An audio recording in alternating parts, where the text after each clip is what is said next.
this is Hugo from Ichiban Painting, and today we're going to be reviewing a kit that's so huge that it doesn't even fit on my table. No, it's not. It's not that huge, but still a big kit. Today is the Tau TigerShark AX /-1-0 iPhone, I should say. Sorry. Okay, let's look at the puppy. I'm just going to throw that away. The first thing that we get is the main body, which is amazing. I mean, I'm so impressed. You know, I know I just did a review of Angron, and I was a little bit bitching about it. Some people were not happy. Some people were happy because I was saying what I think. This goes with the same as all the Tau that I review up to now from Forge World. This kit is amazing. This is a huge, solid, big chunk of resin. No voids inside. It's full resin. It's huge. You can look at my hand. I don't have my the Barracudas anymore, but probably the Barracuda would fit in here. So this size, so it's way bigger than a Barracuda size-wise, and this one retails for 150 pounds. So I think that you know, I checked the model before, so I can say it already. This model is superb, and I do think that this one is worth the price. I mean, casting wise, it's superb. There's a couple of lines here, but it's just flash. It's not misline cast.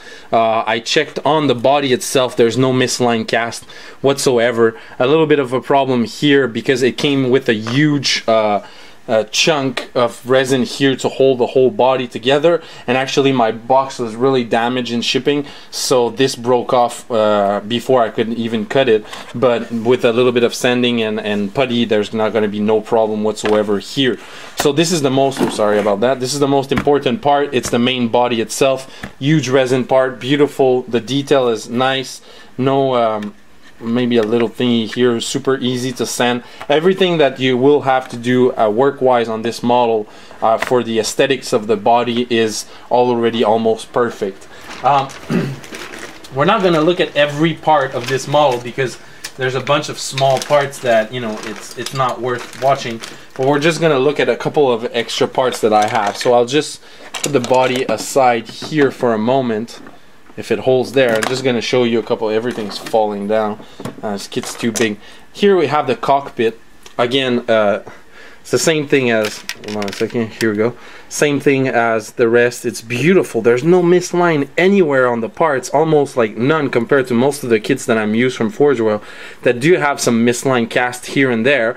This one is almost flawless everywhere, so really impressed about it. One thing that, you know, I don't like the construction of it is the railgun. Okay, the railgun, as you see, comes in two parts that have to go by. It's bent, but that's not a big problem. It's really easy solvable. But the railgun comes in two parts, as you can see here. And this part here is actually really flimsy and fragile. So I don't know if this would actually drop.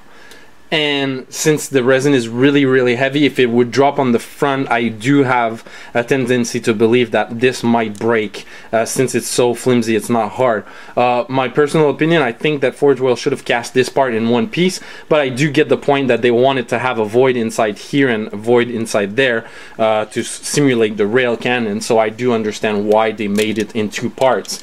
Personally, I would have made it in one, but I do, like I said, understand. Again, here we have some missile parts that go around the bottom part of the engine. Beautiful pieces, really stunning, nice work. The detail again is fantastic everywhere. All the parts that I get, you do get another, like I said, another huge chunk of pieces with the guns and all the detailing bits. Again, everything is still flawless. A couple of things that I was a little bit disappointed, but that's, again, that's the box. It's the first time that Forge World sent me a box that was not really strong, but the box got beat down and bashed in the transport, so a couple of pieces are broken. I have to double check everything, but my client doesn't want me to use the landing gear anyway, so it's not a biggie if one of the landing gear is broken, but I have to check a couple of things. And anyway, I have to call them because this order realized that my Angron, why he had a funny face. I did the review. If you didn't watch it, you can go watch it in my history, a review of the Primarch of the World Eater. His face was funny because he's actually missing the nose. Yeah, right.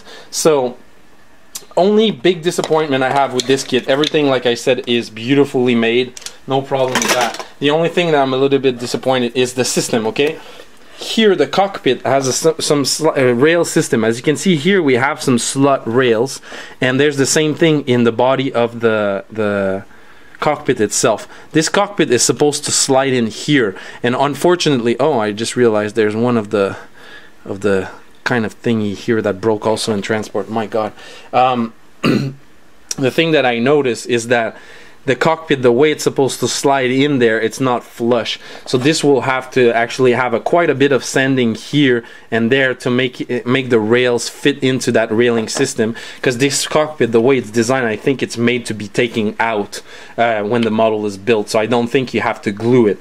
Although I do question that that system a little bit, because even though if the sliding would be really well designed for it to slide easily in and out, if you paint this one, the paint's gonna chip off right away, because this is resin, you know. Resin kits, even if you wash them, they are still pretty fragile and chip pretty easily, even if you have a good primer, good clear and everything, especially if you have moving parts sliding in and out like this. And at the same time, if the paint starts chipping, they're going to be more prone to start chipping everywhere on the model. So personally, and I'll recommend that to my client, I have to talk to him about it, but I will slide this one in and glue it there, just to make sure that, you know, we don't have that problem with the paint chipping off. But overall, great model. Super amazed again at how, you know, big thick piece of resin that you get with this kit. Huge quality in the cast for these ones. Never had a problem with any Tau models that I bought from Forge World up to now. That might change, but up to now, no problem. So basically, that's pretty much it. So this was Hugo from Ichiban Painting. I'm not sure if I have a painting tutorial for this bad boy, since it's going to be pretty much the same thing that I did on the Barracuda. So if you're interested in seeing a tutorial on how to paint a model that looks like that, you can check my tutorial on how to paint the Tau Forge World Barracudas. But I will have a video showcase when this model is finished. So this was Hugo from Ichiban Painting, and I'll see you on the next video. Cheers for watching, guys.